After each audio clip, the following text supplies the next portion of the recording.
at this, and he's down to 25% hit points. Oh wow! Did you see that ghoul out of Dr. Trevor there? Actually saved Bloodwater from taking a hit there. And we see Kramer actually going in here. Wow, he gets a really nice engage onto St. Vicious and to double lift. And now looks like Dan might actually be going down here, but Kramer actually did pop that flash and that ulti over the wall. And so did Dan, and St. Vicious is going to be dropping there. So now we see a 2-for-1 trade in favor of Foreign out there. And finally we're starting to see some action. But yeah, you're right. I mean, if you have a poke comp you don't want to get engaged upon, and by having that Janna and double Shrillas, you can't really be engaged on too easily, unless Kramer can really time a nice black shield to allow someone to get in there. But of course, if he uses that black shield on a Bandin, he's not Dandin, but you know, he won't have that black shield up for himself, and now Pearl taking some heavy damage here from GG's ultimate, but GG is out of mana right now, and Pearl while getting a really nice Matrix Spear dodge there, but still taking heavy damage from GG. Wow. GG's doing some major work here, and now Dr. Trevor might go down here. I feel like I'm watching just a big game of people flying kites out in a big yard.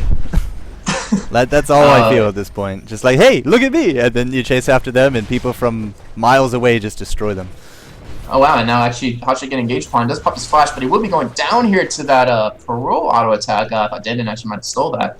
But yeah, CLG's doing what they do best, though. They're doing an amazing job with their poke comp so far. And Charles was doing a really good job of stopping any engagers, even though Double Lift did die to that Kramer ultimate. But still, CLG doing a great job showing them that they are a team with experience and they really shook up that first game and are really bringing it this second one. So, yeah, going back to kind of what I just said, if you have that long-range posse for the pokes, then yeah, you just start whittling them down, and as they chase you, you don't take any damage, and they do. Hotshot, however, I guess, figured the posse was still behind him because he went in and then all of a sudden realized he was all alone. So the kite game doesn't work if you don't have friends to play it with. So yeah, good job. Oh wow, Double Lift actually getting dark body by Kramer and still by Bloodwater, but this pop is cleansed, so that's actually pretty good advantage for Fortnite now. I think he's back out. And Kramer, wow, will be dropping there to ultimates from GG. Wow. GG's like a sniper right now, landing all of his ultimates onto him. It's a better sniper than Double Lift. I see what you did there. I thought you did. Yeah. But see, Double Lift did it correctly there. He ran into his friends who were there, and then they poked and prodded and got a kill. See, so he's doing it right. It's going to be one of the most annoying things for Fortnite, is just being poked away slowly like this and not being able to engage at all. Well, it's going to get CLG a win. We're about to hit the 30-minute mark, and they're pushing in this inhibitor. Absolutely no dragons under their belt, and absolutely no interest in the Baron. Just lots and lots of kite flying. Well, is it windy today? Because it looks like it is. I feel that was really corny on the wind. I see what you did there again. I should really stop this. And it looks like actually Devil does have the gold to actually back out and pick up his Phantom Dancer. And Tristana as well does have the money to pick up that Phantom Dancer. And it looks like Pro actually is backing to pick that up. And will be coming to lane with it. And now CLG just take another tower. They're doing a great job poking as much as possible, making Fortnite back out. And just taking towers slowly but surely. Well, that's going to put them up 5-1 in the towers, but they are down 1 kill. Doesn't matter. The gold has now been reset. We're pretty much on par at this point.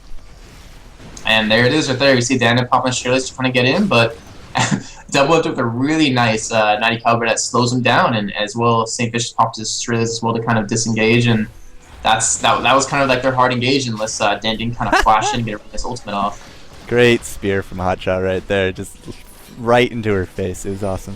Another tower about to drop because Tristana, you know, she's done before she even started. Had to go all the way back to heal. That's going to force us into a 5-on-4. But again, just lots of kite flying. You can't get near us. I kind of feel what we need to do is we have to have like a flash in from Dan Din with a bandage toss into an ultimate just to keep them routed, and then. Right. But then, like, he's not going to have any kind of backup because nobody on his team can match that kind of speed, except maybe Tristana with a rocket jump. So I don't think there's really anything Fortnite can do at this point. Yeah, this is actually CLG doing an amazing job this game. And it looks like they actually might take the second game. If let's do, we see Kramer actually engage here with his Black Shield. He does get an ultimate onto 3 people CLG, but Double Lift does cleanse away. Pops that Zonius to kind of like give his team some time to get in, but St. Fish is actually picking up that kill onto Parole there with his sapling because GG was just attacking away with his ultimate there, and that was kind of unexpected. But yeah, Parole just he's taking so much chip that Fortnite cannot engage. I mean, even as well as Kramer and Denden just taking too much shit from GG. Like Hotshot's not even necessarily like really affecting this. It's just all GG, just ulting away, chipping as much as possible, and it's not looking good for Fortnite here. Well, it's not looking good for Chaucer as he's about to drop. Danden with the ultimate, Bloodwater going in, but we do finally have the goddess of the fight resets down. Janna has bit the dust, so that's going to be a kill for Fortnite, but we're not done yet. Okay, yeah, we're done now, but 2 lanes down. Fortnite cannot even afford to leave their base at this point. Yeah, CLG can easily pick up another pick up Baron here and really take this game, and we see Doublelift with 2,600 gold to spend. We'll be picking up that Phantom Dancer, and I'm just curious to see what he's going to be working towards right here. Does sell 2 Doran's Blades, picks up a Vamp Scepter, and a Negatron Cloak, so that's actually really smart on his part. And CLG's going to be coming back strong as ever. We see Hotshot actually pick up a Void Staff to do as much as possible with this poke, and we see Kog'Maw, played by GG, pick up a Rylai's, so any of his ultimates he lands will slow Fortnite, and they will be in trouble here because they can easily be engaged upon if GG's really smart with his ultis. And really accurate? Yeah, let's go with accurate. Accurate? Yeah, that's an English word. Yeah, no worries. Yeah, 5-6, 45 to 44k, 7 towers to 1. Yeah, we've only dropped 1 tower. CLG really showing top form here in this round. Yeah, exactly. And I'm really... Well, actually, we see Pro actually picked up a Negatron Cloak as well to stop so much of this chip that's going down onto him from GG, and in the meantime, CLG's pushing that top lane down, so now it's going to be 8 towers to 1, and CLG's really in a good position to take this game and really force us into a game 3. I'm going to die of old age before this game gets here, though. Yeah. One thing I have to point out is GG's doing an amazing job. I keep talking about all game, but it's true. I mean, he has 150, 200 ping. He's really landing pretty much like 80%, it feels like, of his ultis. And it's just destroying Fortnite. Hotshot has to be very careful. He is rocking 100 armor, so these crits from Tristana only hit him for 200 something. It's actually pretty impressive for only 100 armor, but yeah, he does have that Rod of Ages, the Chalice, as you did say, the Void Staff, and lots of pings going down. Is Fortnite gonna try to fight that's not in their base? York is not with them, and those other lanes that these guys are now ignoring are going to start auto-pushing themselves as soon as Yorick leaves. All COG has to do is just tie them up here. Just keep them busy, and if... Oh! That's a teleport onto a ward, Dr. Trevor! Sneaky guy coming in from behind is not going to catch anyone, however, except maybe St. Vicious, who flashes out. So what I thought was going to be a really awesome initiation, COG just walked out of it. Yeah, that's what they're trying to do. They wouldn't engage. I was really curious why Danden and Bloodor are being so aggressive pushing right there, but oh my God. They knew Dr. Trevor was going to teleport in from behind and try to catch him off guard, but CLG just completely disengaged that fight and now are back on the push again with all this chip that they're still doing.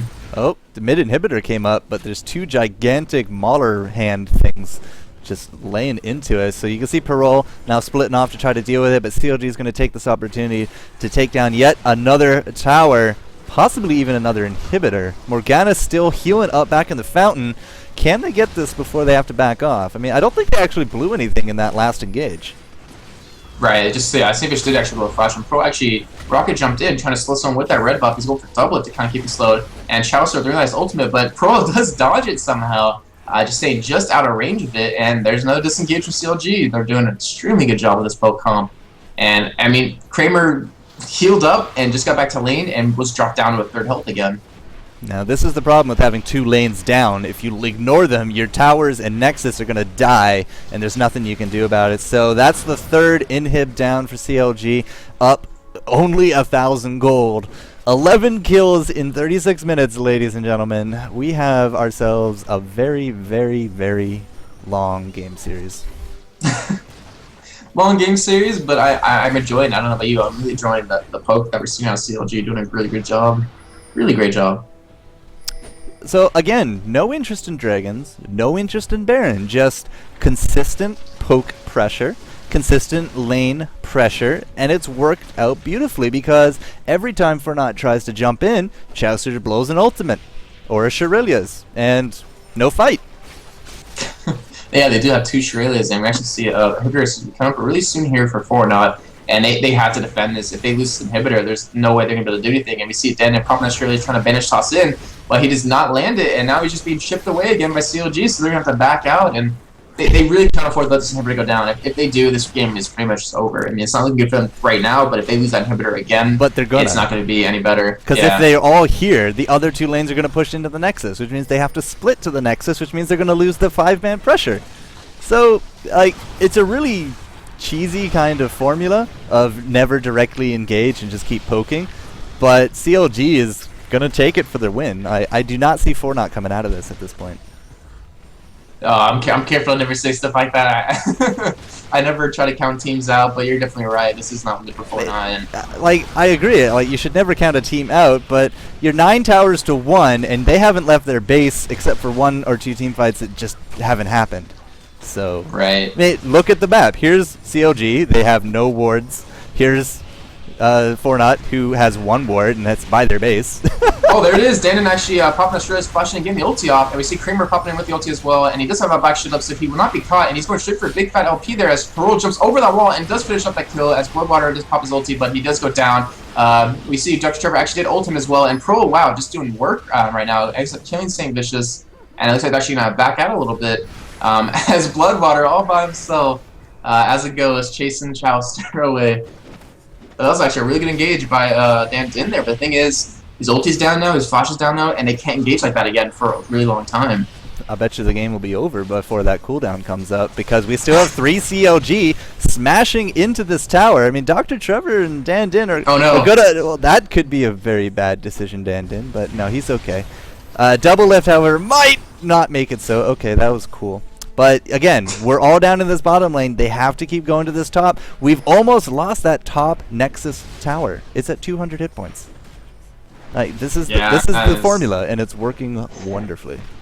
They're pulling it off flawlessly, and we notice a lot of Fortnite is picking up MR there to deal with all this poke that CLG is doing, which is a really good move on their part. But they still haven't solved their problem. Is they can't engage. They're not able to get in there to make anything happen. And CLG is like noticing that, like, if they can prevent Fortnite from engaging, they're easily going to win this game. And it's like you're saying, not looking good. Fortnite hasn't really been able to leave their base for quite a while. And it looks like CLG actually might be going for a Baron here, knowing that Fortnite cannot leave. Well, there's absolutely nothing Fortnite could do about it. Like, if they all leave to counter Baron, all we have to do is just move off from Baron. CLG doesn't even have to take it, but just keep the threat of taking it there. And the longer that Fortnite stays out of the base, the easier a win it will be for CLG. So come on, Nunu, flash consume. I want to see it. No. Oh, he doesn't have flash though. No. So yeah, CLG does take that Baron, and we'll be looks like finishing the game here. Looks like we might see one final push here with a lot of poking, a lot of kiting, a lot of windy days ahead. I should make a T-shirt. Go fly a kite. Quote CLG. Yeah. Dandon, I mean, he sees the pressure mid. He has to back off, but he's going to try to keep these lanes as pushed as possible, and that's what they need. They need to keep the lanes as far away from their base as they can, so when the team fight comes in, they have at least a little bit of a buffer of time before they need to split. But at this point, I don't think CLG is going to allow them, you know, a lot of time to not split. Like, all they have to do is just sit here with the aggression, and I think will go in their favor. And one thing you notice is that Chowster picked up an item that usually never ever gets picked up. He picks up a Soul Shroud, which is perfect for the team for all the poke they can do. I'm pretty sure Hotshot now has like 40% CDR, or really close to at least, with that Soul Shroud. And there they go again, just poking away. They also give that CDR for Saint to keep sapling tossing away, as well as GG to keep ulting, even though his ult is pretty much always up. It's just the mana cost that really hurts. Well, all the inhibs are now up. Towers are invincible yet again, but Fortnite is definitely spread out, still trying to defend the last of these Uber waves, because the next ones coming are definitely not that Uber. And you can see CLG now going to be trying to rectify this. You can see Caitlyn already just poking down some of these towers. She's rocking herself only 278 damage, but she did have to go for a Quicksilver Sash, and she hasn't actually finished off the last Whisper. That's kind of curious at 40 minutes in. Oh, well, I mean, the most important thing for Doublet right now is not to be engaged upon, and Dandon actually only ulting St. Vicious right there, followed up by a Chowster ultimate to knock away Fortnite, and now Chowster's running away. Pearl does have that red buff, and he did get ulted by York there, but just aren't able to make anything happen. And that was, sorry, one thing I was going to say is that that quick super session at double lift, it makes him nearly impossible to be stopped, like at least to be suppressed in any way.